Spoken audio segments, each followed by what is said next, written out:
Blue Lock episode yang ke-77 dibuka dengan sebuah potongan panel cerita singkat yang luar biasa menarik. Karena pada chapter inilah akhirnya kita bisa melihat sama-sama mengenai siapakah sebenarnya Hiyori dan bagaimanakah kisah masa kecil dari salah satu pemain tengah paling berbahaya yang ada di dalam akademi sepak bola Blue Lock.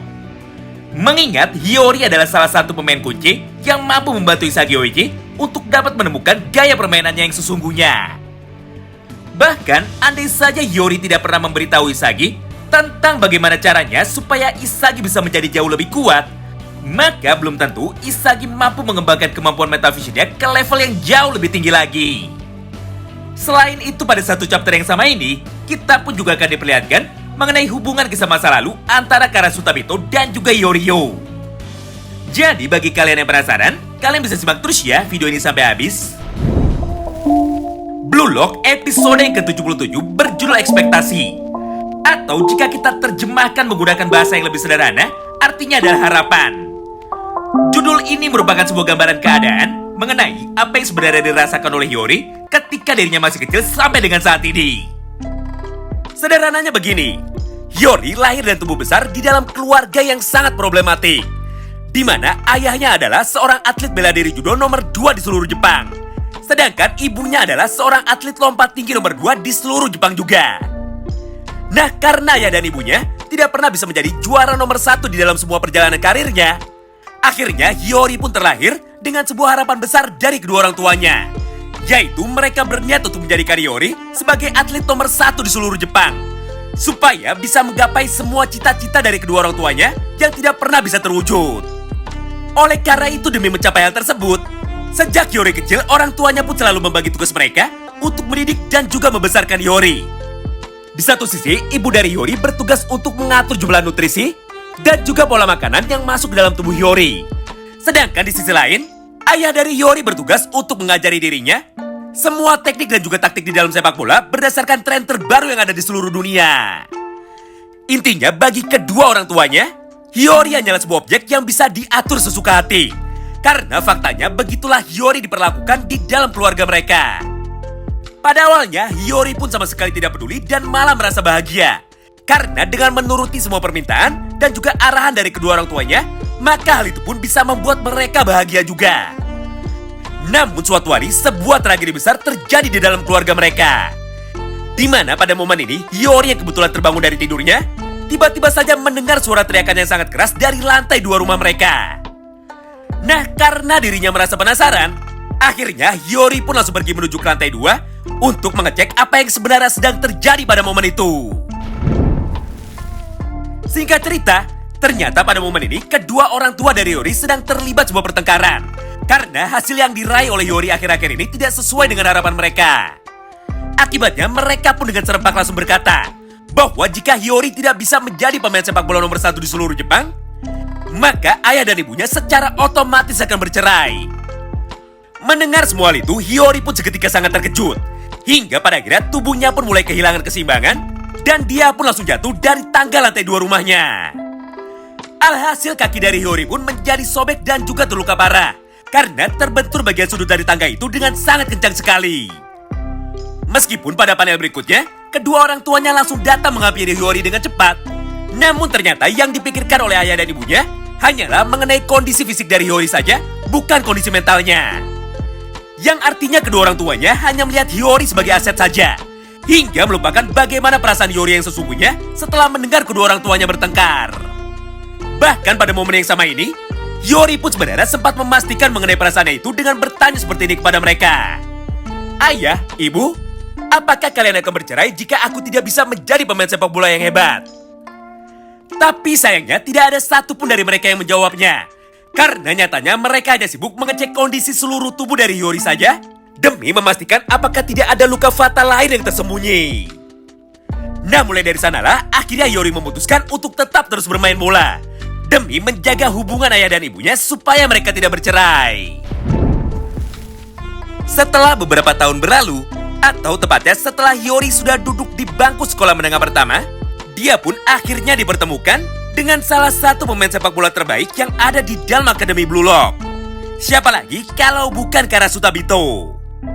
Di momen inilah pertama kalinya mereka berkenalan Dan juga di momen inilah mereka berdua pertama kali bermain sepak bola bersama. Singkat cerita, tepat setelah pertandingan mereka sudah selesai dan semua teman-teman satu timnya sudah pulang, Karasu pun langsung datang menghampiri Hiyori sambil berkata seperti ini.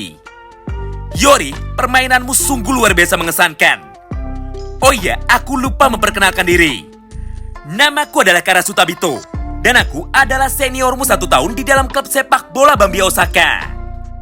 Tidak hanya sampai di situ, karena pada panel berikutnya, Karasu pun dengan cepat kembali melanjutkan semua perkataannya. "Hiyori, kau ini terlahir sebagai pemain sepak bola yang sangat jenius. Dan jika aku analisa, banyak sekali kelebihan dari dirimu yang bisa kau manfaatkan. Pertama, kau memiliki kondisi fisik yang jauh lebih hebat daripada kebanyakan pemain lain seusiamu. Kedua, kemampuan kontrol bolamu juga sangat hebat. Ketiga, kau memiliki insting dan juga IQ yang sangat tinggi di dalam bermain sepak bola. Sehingga kau selalu mampu mengambil keputusan yang paling optimal di dalam setiap kesempatan.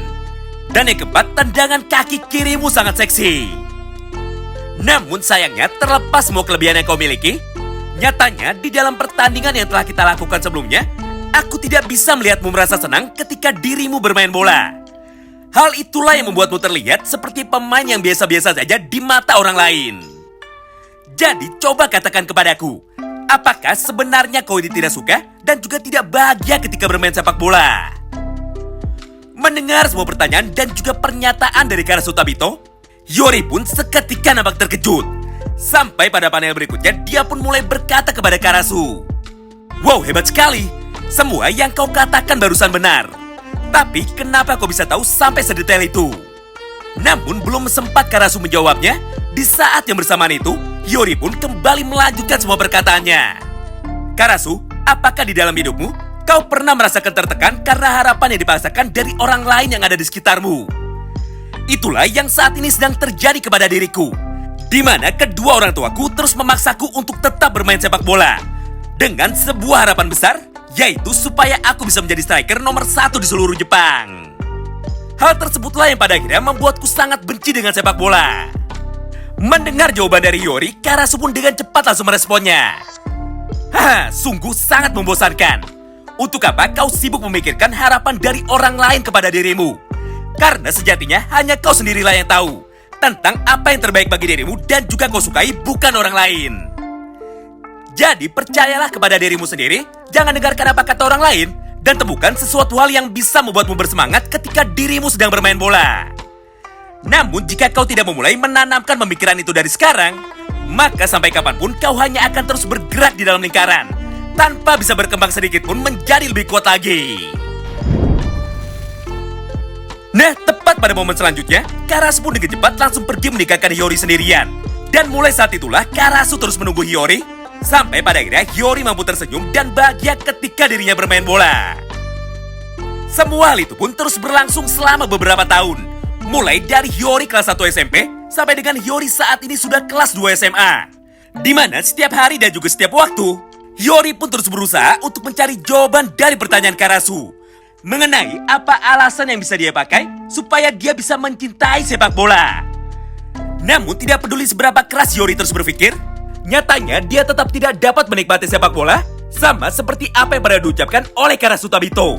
Mengingat kondisi di dalam rumahnya yang sangat tidak harmonis, di mana ayah dan ibunya hanya menganggap Hiyori sebagai sebuah objek yang bisa mereka manfaatkan dan mereka kendalikan sesuka hati.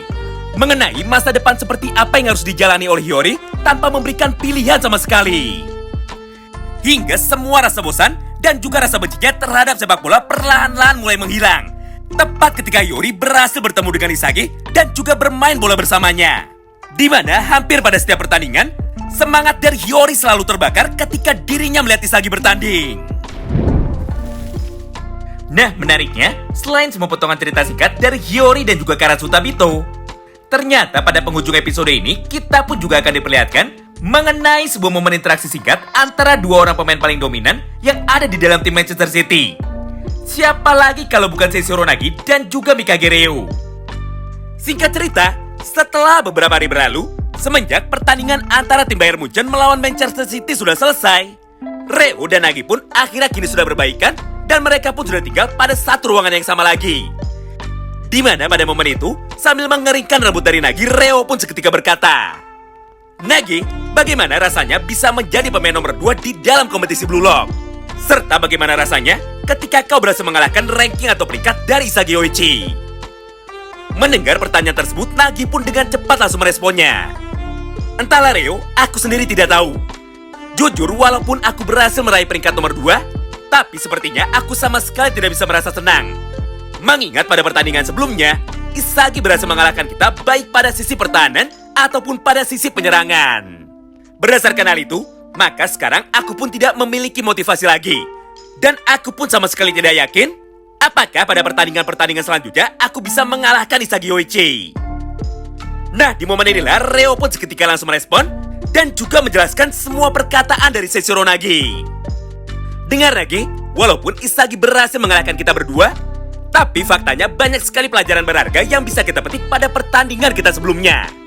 Karena pada pertandingan itu, akhirnya kita bisa kembali bekerja sama. Bagiku, itu adalah hal yang terpenting. Karena mulai dari sini, kita pun akan kembali berusaha untuk mencoba menyusul Isagi lagi secara bersama-sama." Intinya, Reo dan juga Nagi terlihat sangat kagum sekali kepada Isagi. Karena hanya Isagi sajalah satu-satunya pemain dari tim Bayern Munchen yang mampu mengendalikan seluruh alur permainan. Baik itu ketika mereka sedang bertahan ataupun ketika mereka sedang menyerang. Tidak hanya itu, bahkan pada penutup kalimatnya Reo pun seketika kembali berkata, "Tenang saja, ini bukanlah akhir dari perjuangan kita. Mengingat mulai dari sini, kita berdua akan memanfaatkan semua pengalaman dan juga kesempatan berharga yang ada di dalam kompetisi ini.